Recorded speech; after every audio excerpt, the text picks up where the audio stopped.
Hey, we got a two-part show today. Do we really? We surely do. Where's old?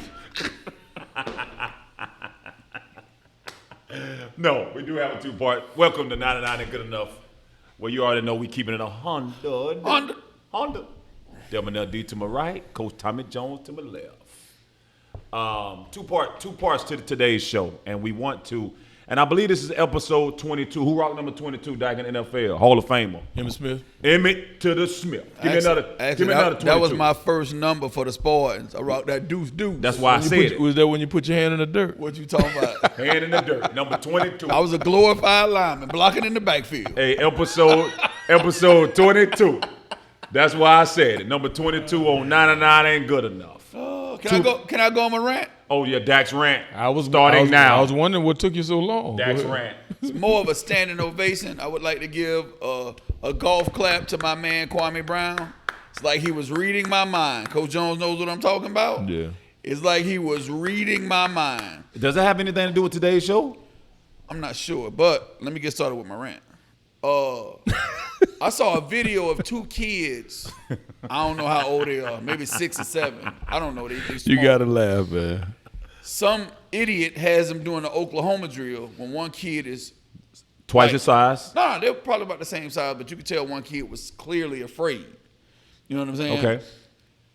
My rant is all these guys who didn't play no little league, high school, college, pro football, call themselves coaching now. Parents, be careful who you let coach your kids. Somebody can get seriously hurt. If a kid is not physical, if he's a little bit afraid, he's definitely gonna get hurt doing an Oklahoma drill. Well, I mean, I'm sorry if you put a kid in an environment, they're gonna adjust, right? Or if a puppy don't growl. If they don't bite when they puppies, then damn it, they usually don't bite. That ain't no indictment on You nobody. better say it, because everybody ain't meant to bite. Yeah, I mean, if a kid, like if I was a coach and I saw a kid was afraid and he didn't want no part of the Oklahoma drill, I ain't finna try to toughen him up and make him get out there and close his eyes and have his head in the wrong place and then get his neck hurt. And then everybody go be on Facebook talking about prayers up, little RJ and all that crap. So that's my rant. Parents, be careful of these idiots who are coaching your kids. Not all the league and youth coaches are idiots. I'm just talking about, I'm being idiot specific right now. My rant is done. I don't have a rant. I don't think Coach Tommy J have a rant. No, sir. We want to get into the nuts and bolts of today's show. Confrontation. And the second part is going to be, sir? When confidence borderlines into delusion. I want to start with confidence. Which the man to my left is very familiar with. He's delusional sometimes. Well, I can be delusional, especially at 43. Yes. Because I can go back to saying, okay, if I'm just as physically gifted as somebody else, but somebody's destroying the best league in the world, right? I feel like I can still compete with those people. Not at 43, at 22. Mm-hmm. So when confidence, give me an example of delusion. When the confidence crosses over into delusion? Yes. So is it safe to say that, have we heard any delusional comments from an athlete or an entertainer or? I've heard young people say, I'm going to an NAIA school, Mario going to Florida State to play linebacker, but I'm better than him. I'd be like, you better than him, the guy that's going to Florida State? Delusional things of that nature. Coach, you got any examples? I got so many examples I can't get them straight in my head. That's a sad commentary. But it is. I know it's real. It seems to be pretty prevalent that it happens. Well, it's very prevalent right here. I think what happens is they get the kid, and you want your kid to feel like they can do anything. You can do anything. You can be anything. But you're doing them a disservice if you don't be real and say, nah, that probably ain't in your area or that ain't your will. Now, we can work on that. It go back to what I was saying before about nobody wants to say, I'm not that good at this or I'm not bad. And nobody, when you say it, though, you should preface it with, but I'm going to see if I can work on this and get better. Which ain't nothing wrong with that. You see, no, there's nothing wrong with that. But we in a place right now, you can do anything. Don't never let nobody tell you can't do nothing. And I agree with that to a point. But you got to be realistic enough, and then the parent got to be realistic enough with the child until they get old enough to tell them it's some things that might not be in your wheelhouse. Now, we can work on it if you desire so. You know what I mean? And we can get there, but some things just ain't like in your will. Like I used to tell my daughter, and when we was coaching, I was working with her, and I was like, you ain't as athletic as some of them girls. So what you going to have to do is your fundamentals got to be tight, and then your IQ for this game and your understanding about angles and how to use them. And it put you in. I watched her one time, and we were playing. There was a summer league game or something. They were playing tech. They had 3 6-footers. And she was playing post for TC, guard and everything else. But I watched her maneuver her way on them, use them, get fouls and one and all that. And she said it's amazing how that works. And I go, well, when one person got the knowledge and understand how to execute and the other person doesn't, you just balance the field. That's all. Even though they're longer, faster, you just balance the field. So these days, I guess I'd be in the wrong for telling my kid, hey, listen, that ain't going to work for you. You're not as athletic. Because nobody don't want to tell them that. Right. And at some point you do. So that's just one. It's so many examples out there that I run into. And so many kids come in the gym and all of this. And then I have to be careful what you say and how you enact all of that. Because then you're going to be the worst dude ever. And the worst coach ever.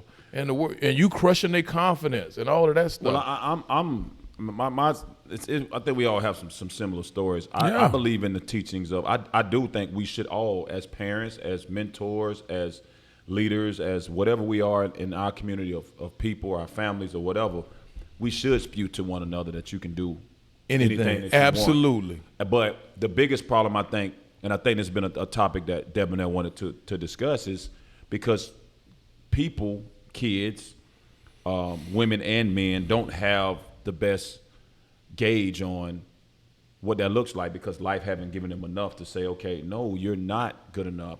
Don't sit here and say, oh, I can do what I see that person do. I can climb that ladder 5,000 feet in the air and do the same exact things knowing that I'm scared of how. So the true, autonomy of who you are as a person, life is not giving them that, because for me, I can say, like personally, any wars or battles I can be in, somebody got the best of me, I personally can say, oh, yeah, he got the best of me. Or I can look at something and say, oh, nah, boy, it'll be a long night trying to go out and Kevin Durant. Right. You know what I'm saying? What's wrong with that? Or something like that. Nowadays, we don't see enough of that. No, we don't. Now these days, you're a quitter, or you ain't teaching them to fight. And are you listening to what I'm saying?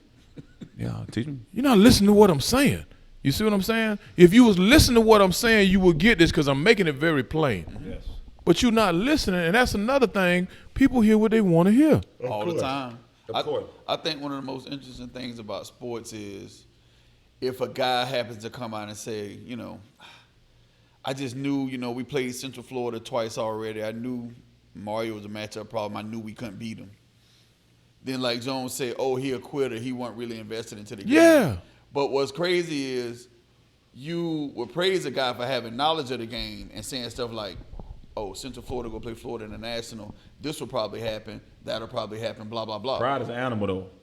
Right. Yeah. But yes, sir. Yes, sir. On the same token, like if I could tell you how successful I'm gonna be because of a particular matchup, I can look the other way and tell you it's not gonna go my way. Also, You should be able to. You know what I'm saying? Yeah. Now that don't mean we not gonna go in here and that we get fighting. it. They Yeah. beat us by 3. Yeah. They beat us by 3 at their place. They beat us by 5 at our place. They beat us by 6 in the conference tournament. Yeah. If I come out and be like, man, I had 30 every time we played them, but I just knew we weren't gonna beat them. That don't mean I was laying down. Listen, I had a guy tell me today at 5'7", 22, 23 years old, you ain't played no ball nowhere.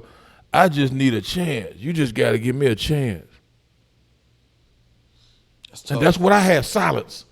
Because I'm like, okay, so now what I go with this, and why I got to be the one to give you a chance? Because ain't nobody else gave you one. Nobody else laid it out there, and then you ain't making nowhere else. So then when I tell you, bro, I don't think you can help me, and I'm trying to talk, oh, man, you see what I'm saying, man? I thought you going to help a brother. What? I don't understand. And so I stopped trying to understand a while ago. All I can do is give you the facts, and I can lay it out there. Now, you can do what you want, say how you want, whatever. Okay. Right.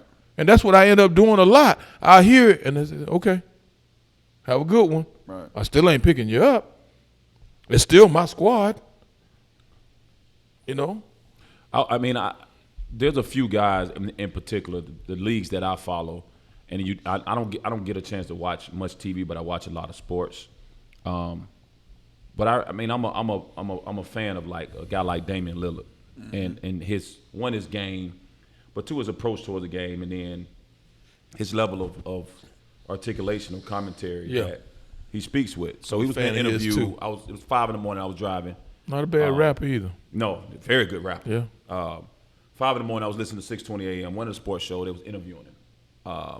It was a recorded interview, and they were talking about point guards in today's game, and what you think about those guys. And for whatever reason, he get it. A lot of other guys don't.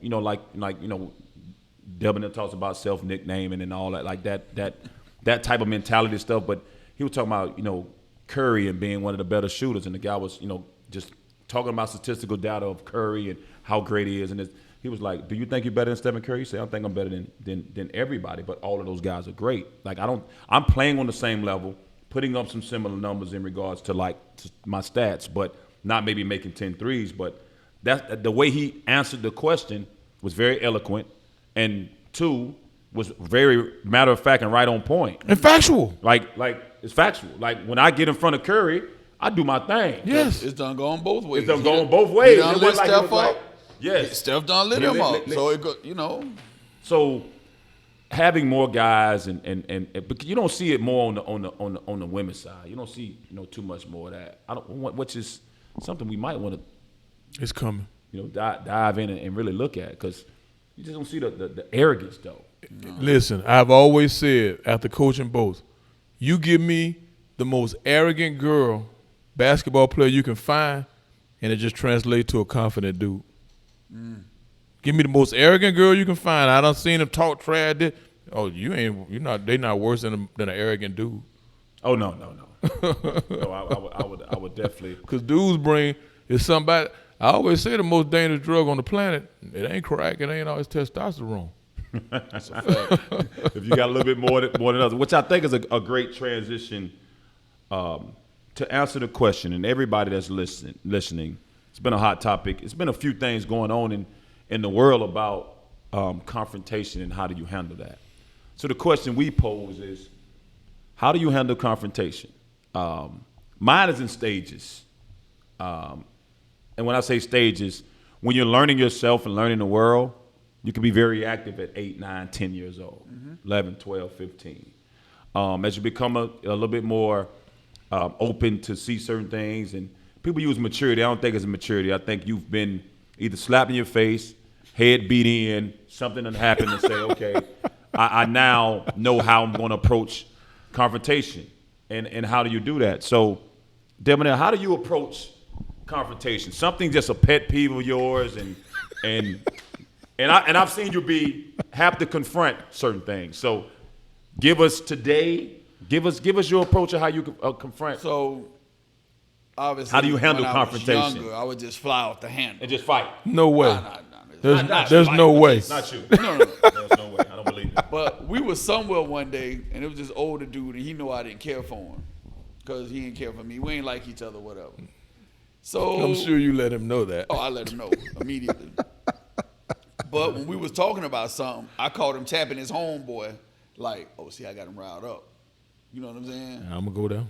Yeah. So when I kind of saw that, after the conversation we had or whatever, I just remember telling myself, I'm not gonna let nobody have that over me no more, where he feel like he can see me somewhere, get me riled up, and then tap his homeboy like, "See, I told you I'd get him all riled up." But there's definitely some things I still, I've been trying to work on, going 0 to 100 on. What do you call it now? What? Conflict what? Conflict resolution. Mm-hmm. Like if Nick would have come in here one more day needing a haircut, it was gonna be some furniture moving. No, well, I'm messing with Nick.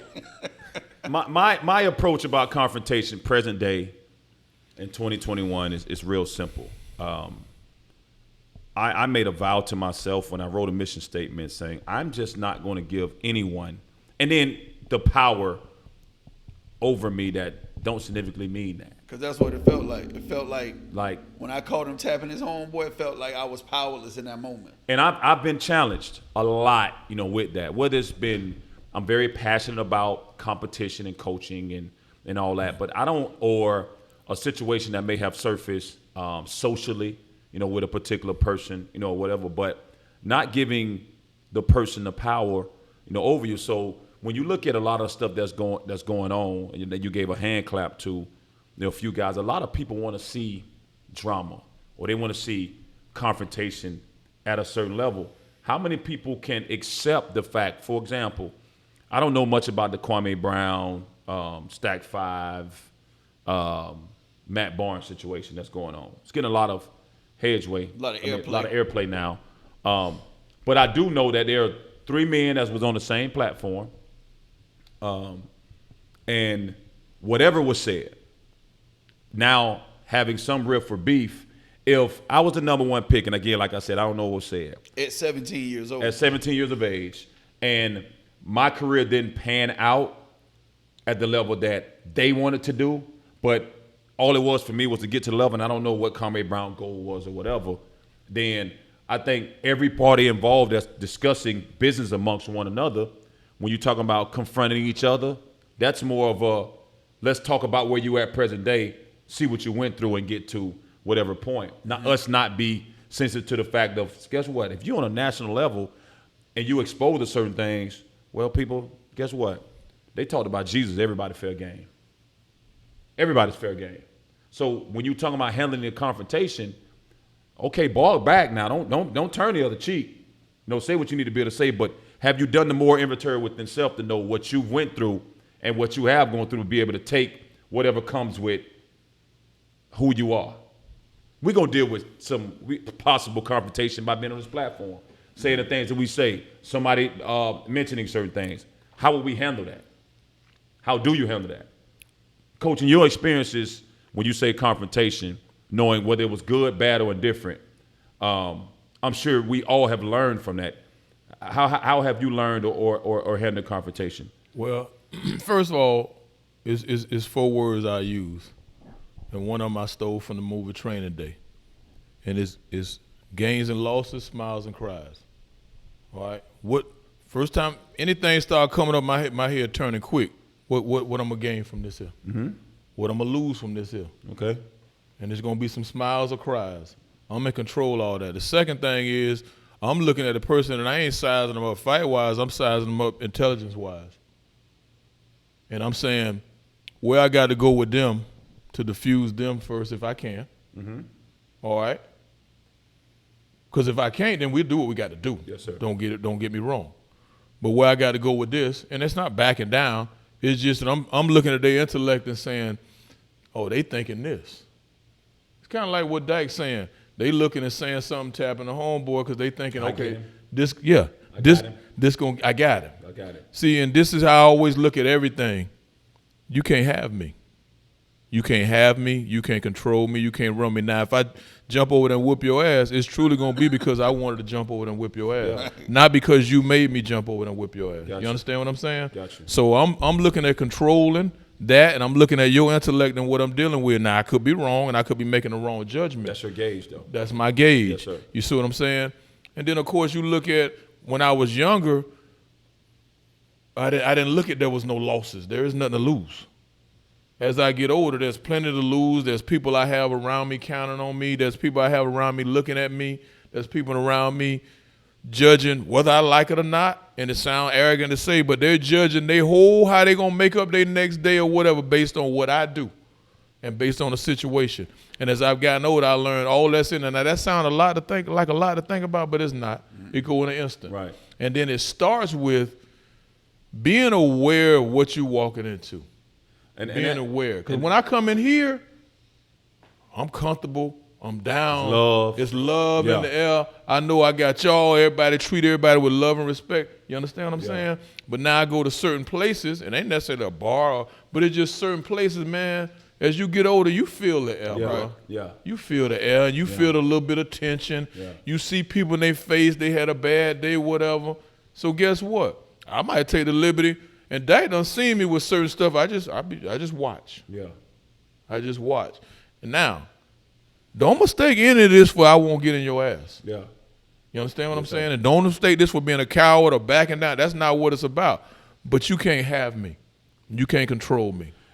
That's what it's all about, control. Yes. Yeah, let me pose this to you guys, because I think we immediately went to the side of if we had to deal with somebody of the same sex or peer or whatever. Mm-hmm. How have you dealt with confrontation socially with the opposite sex, whether it's been your lady, your wife? Because I know me personally, I've learned a lot. I've learned most of my confrontational battles due to that. Like, so for me, it's always, I've learned at this tender age of 43. You tender? I'm tender. Tenderloin. Tenderloin. Boy, you getting up there. You feel me? 43. That's 2 double R's in the tray. But I've learned a lot of because confrontation can have a negative connotation on it. But I've learned a lot from the confrontation or a discussion or argument or whatever, a disagreement due to that confrontation that may have happened, whatever the situation that represents itself. So personally, I've learned that, okay, I want to have more of a discussion than an argument, because an argument is about who is right, the discussion about what is right. Right. And then second of all, in regards to being confronted from that person. Say that again, man. An argument versus a discussion. An argument about who. Oh, I got you. It's about who is right, and the discussion is about what is right. So we obviously, and that's one of the biggest things I learned from confrontation with somebody I've loved.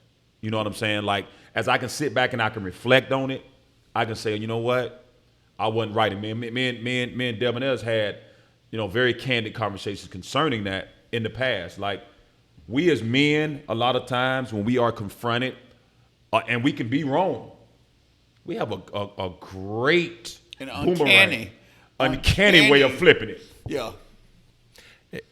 Go ahead, Coach.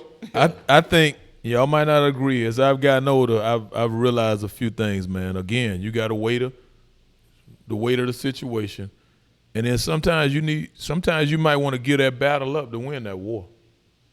Sometimes you might have to take a little bit of an L. Now, how bad is that L gonna hurt you? Where's it gonna take you? If that L ain't gonna take you, but yet it's gonna further your cause, you got to be able to look down the line, man. You got a lot of that's knowledge. That's knowledge speaking. You got to be able to look down the line, man. And so you lose this little battle right here. Yeah, but I just made a little step in winning this war.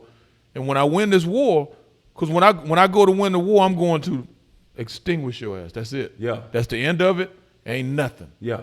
Put a bow on it. Put a bow on it. So do I have to lose this little battle right here? And you might can't pick it. You might can't understand what I'm saying if we talking about a physical confrontation and all of that.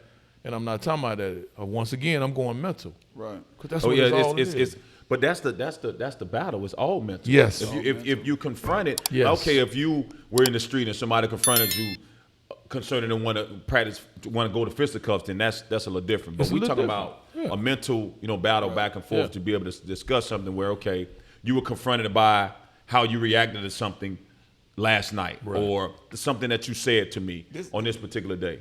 Since I've been knowing Marie, this is how 92% of the discord goes. Oh, yeah, don't worry about it, Marie. I'm going to stop by and grab that stuff from the cleaners on my way in. Right? I say that at 7 o'clock walking out the door. 7 a.m. 7 a.m. 36 different things happen. Never forgot I know. I get back to the house. What happened to the stuff from the cleaners? I ain't saying nothing about no stuff from the cleaners. Now, see, right there, 7 a.m., I'm walking out the door and saying, look, I'm going to see if I can handle that about the cleaners today. Yeah, see, what usually happens is it gets pushed. See, you done saved yourself. Yeah, see, it gets pushed from 7. I go back at 9. Oh, now it's 11. No. Nice. And here's the next thing. When I said that at 7, I'm finna be at the cleaners at 7:30 or whatever, because I'm finna get that right now. Right. Because I don't need this later. Right. You see what I'm saying? I don't need this confrontation later about this here, about some damn clothes. So what happens is, of course I forget, come in the house, talking about something totally different. Oh, and she's like, what happened to the arm? She ain't let that go. What? And then me being indignant. The king of flip. The king of flip. Who? I ain't said I was talking about picking up nothing. See, but that joker Dominique Dawes. And that's Flipping. And Those see, that that's don't know who Dominic and Dawes that's why I'm is. talking about taking that loss. Right. Yeah, you're right. Greg, should've got it. Uganis. Lou Ganis. Uganis. I don't want to be Greg No. Louganis. Me neither. My bad, player. I ain't got no I'm comment saying on it. flipping in the context, Yeah, but okay? I'm good on Greg Louganis. We'll go somewhere else. Nah, but Hey, Ruby like, Dominique. right, that's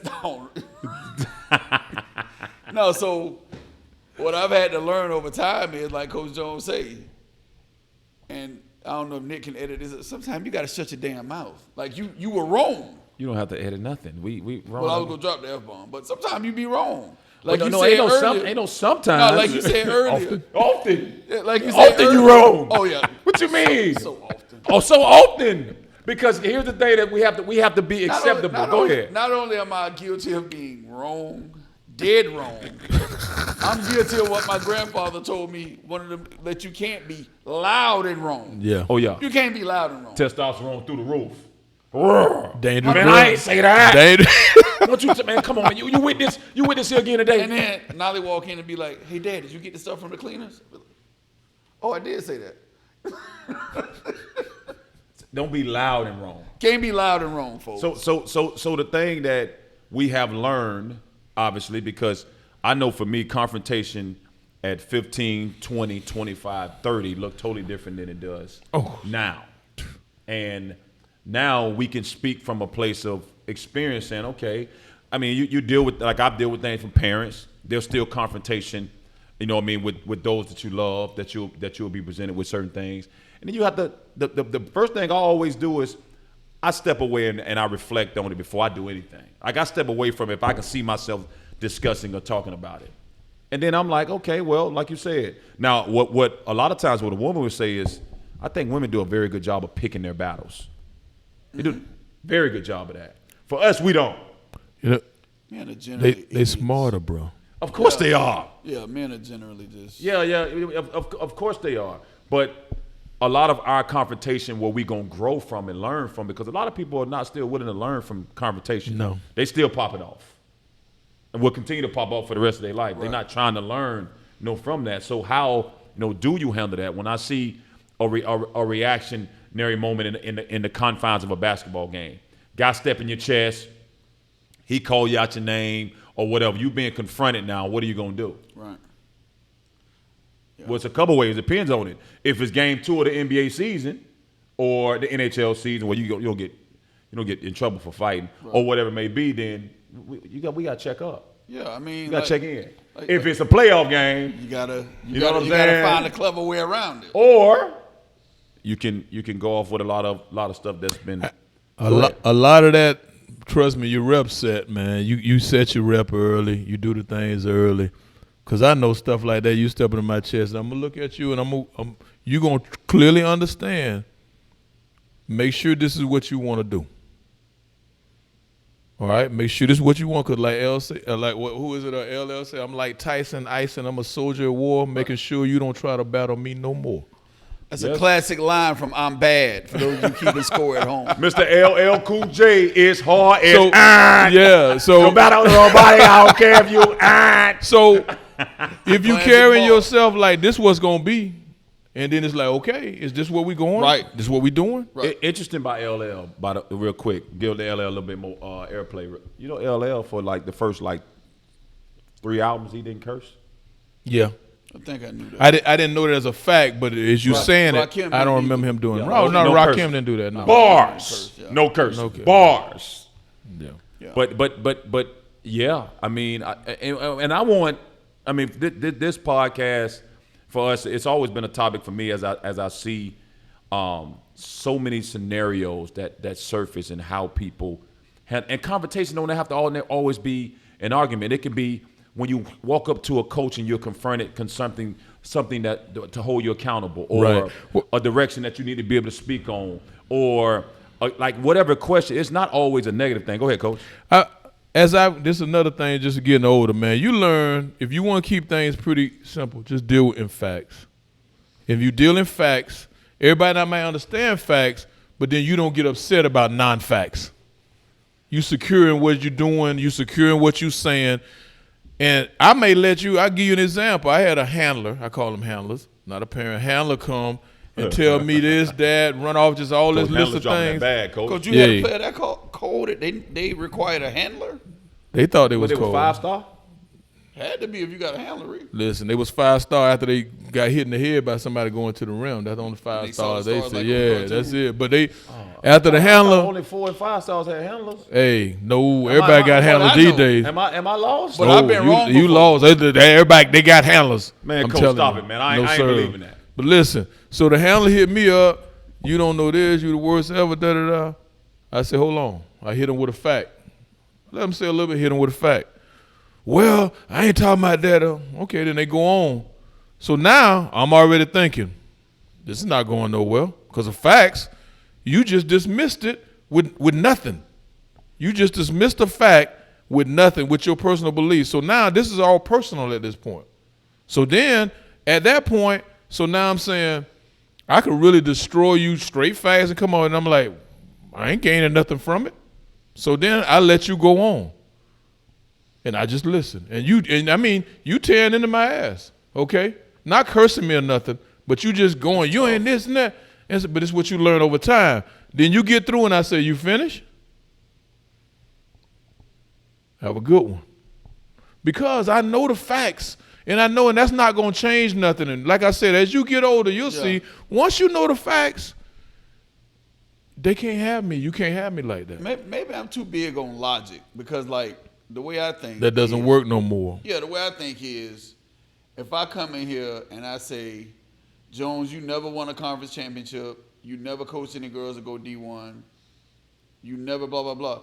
And if you dispel everything I just said, I really should be quiet at this point. That's how I was raised. But they're not gonna be quiet, just like the kids. They're not gonna tell them that's probably in your bag right there. Right. Nobody don't want to do that right now. Like you always say, don't let no facts get in the way of a good story. Oh no, they ain't gonna let the facts get in the way of a good story. They gonna keep telling their good story. Yeah. So I dealt with that, and just like I told y'all, you try to assess the situation, you try to look at who you dealing with, and of course they think they the smartest person in the room. Then I'm gonna hit you in the gut with a fact. Bah. Well. Two mantras in life for me personally is be impeccable with your words and don't take nothing personal. Yes, sir. That's one of the biggest. I like them too, right there. That's how I can handle. I know you're impeccable with the words. Yeah, I know you do that. Yes, that I can handle with confrontation. Yeah. I can handle confrontation because I promise you I don't take nothing personal. Like there have been. And I'm very fortunate to have the men around me, the strong men around me that I can almost speak on or discuss anything without being confrontational. Yeah. You know what I mean? Like no matter what it's something with my son, something they may see me, you know what I mean? Just that accountability zone that I need to be held in. Listen, right here at this table, I watch back some of the shows. We often disagree. Often. Yeah, because I'm the only one who knows what he's talking about, but I get it. Hey man, what we gonna do? What we gonna do with this hell, man? We twisting that thing up? No, he probably coming on down. Really. Yeah, I think it's time to chop him on up, get them spinners. Got them twisters. Got gray everywhere. Hey, I got a hair doing mine. Let's hear it. You looking at it? Hey, Coach, I think you need to chop a lot. I think you need to chop a lot. Well, that's that. We got some hair envious people up here. I'm talking about to my immediate left. Hey, I got a little hair. Hey, I got them things spinning now too. Yeah, I'm getting seasick. Look grooming. I'm getting seasick. I'm getting seasick over here, Joe. Listen, we'll go the old day with a straight eye. That's where I'm working it. Come on. I want to give I'm gonna start off. I never forget today. Yes, sir. And I'm gonna start it off about a confrontation I had that I just flat out failed on my face. Just failed, right? Like literally just failed. Mike Baker, shout out to Mike Baker, my high school coach, who was baby Bobby Knight. Wasn't the biggest fan of his approach as I'm learning myself as a young man at 15. And playing varsity basketball as a sophomore, the only sophomore on the team at the time.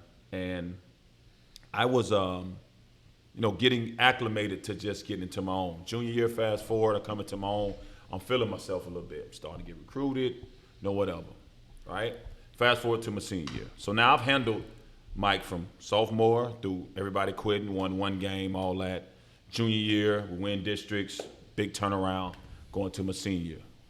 You can't tell me nothing at this point. What can you tell me? You going to the show. I'm going to the show. I ain't got no yes men around me, but it's like, boy, you the man for real, for real. I get in practice one day. You was there? Yeah, I was that guy, coach. I was that guy, coach. I'm being 100 with. I was that guy. I feel you. I was that guy, and I was good enough to be that guy, though. Yeah. To be honest with you. I was impressed when I saw you. I was good enough, but I wasn't. I'm not the biggest fan of how I just fell on my face because of this. So come to practice. How practice? Because I was, very competitive, and we always took pride in having hard, great practices. Like don't go to school all day, not be interested, and then when we get to the gym, we going at it. This is why we was at every single practice. We took pride in just having competitive practices. So this particular practice, I didn't like the drill Coach was doing. Like, Coach, what are we doing? He said, you do what the hell I tell you to do. I said, who are you talking to? He said, did you hear what I said? You need to get in that drill and get it done. I said, man, I ain't doing nothing. That's tough, Reed. Confrontation. He said, well, get the hell out of my practice. So he kicks me out of practice. So me being the arrogant, cocky, indignant a-hole I was at 17, turning 18, I dap up everybody in the room. I grab the basketball. I kick it. Oh, You got your money's worth.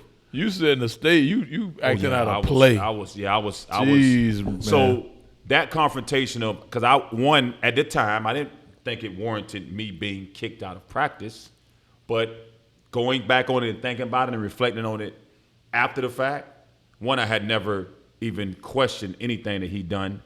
And part of my success and who I was a lot of the stuff that he did that I trusted. Now, I can say that now. But then I was like, this ain't gonna help us beat Hillsborough. Like, it's not gonna help us beat Chamberlain. This ain't gonna. What are we doing? And for him, I think he was having a bad day too, because he did kick me out. More people need to factor that in. It took me until I turned 45 years old to factor in that people have bad days. Yeah. So I failed the confrontation of my coach challenging me, giving us something. I barked back. He confronted me about it, about my attitude, stepped down on me, tried to talk to me like a man. I straight failed, and the rest is history. I like that one. I like the fact that you can bring it to the table. I got one that's similar to it. It's a little bit of twist, but it's similar to it. Only 2 games I missed in my high school career. My coach was here. I don't know where he at or who. I don't know. Most people, when I mention him, they don't even know he coached at TC. Roy Kival, and he was at TC. And something happened, and we were outside behind the locker room. We was chilling, laying back. We lost track of time, and I was late for practice. And I was never late for practice. And I always work hard. I always did what I was supposed to do. He came out, basically cursed her out, told us we lazy, we think we so good and all that. And I said, yeah. And I said, and I handled it. That's pretty much who I was. I handled it the same way I do now. Now that I think about it. And I said, hey, coach. Address on that, coach. Yeah. Yeah. I said, coach. I said, you ain't got to talk to me like that. I said, whatever you want me to run, however many suicides, I'll run them. I said, but you can't talk to me like that. And then he continued to talk to me like that. So I went in the locker room. I packed up my stuff. I got in my car. And at the time, my brother-in-law, Chad. You were supposed to kick a ball, coach. Nah, I ain't. But see, that's what I'm saying. It's pretty much true to form who I am today. Right. I got in my car. My brother-in-law came running. I said, hey, man, you need to go back to practice. He's like, I'm going with you. So we went home. I missed 2 games. I missed some more practices.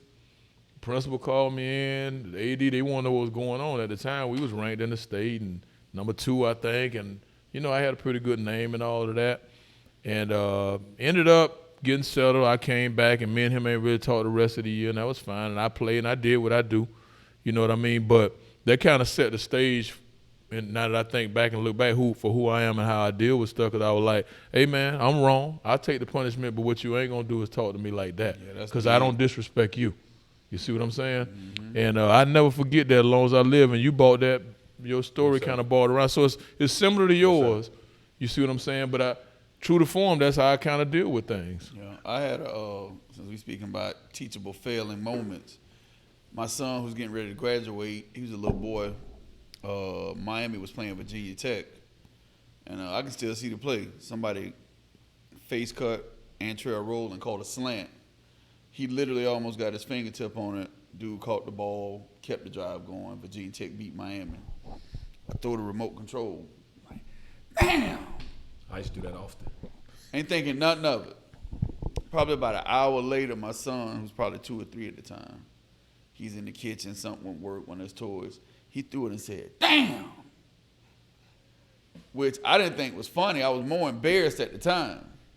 But what's even more haunting is when you say, okay, I'm gonna work on that in front of my son, and then you still slip up and exhibit some of those bad behaviors. You know what I'm saying? Like, okay, I ain't gonna curse, I ain't gonna yell in front of him. I'm trying to be mindful of what I do in front of them, and then you still fail. You know what I'm saying? And that's just part of being a parent. It's part of being a parent, a man, a human being. Y'all tell people all the time, all this after school special stuff about the perfect dads, and it don't work like that. On that day, what day it is, whatever day. I tell people all the time, if I had to sum up being a parent, you out there at the hospital, they ask you, hey, you got a car seat? Yeah, I got a car seat. All right, y'all can go. Like, that's it.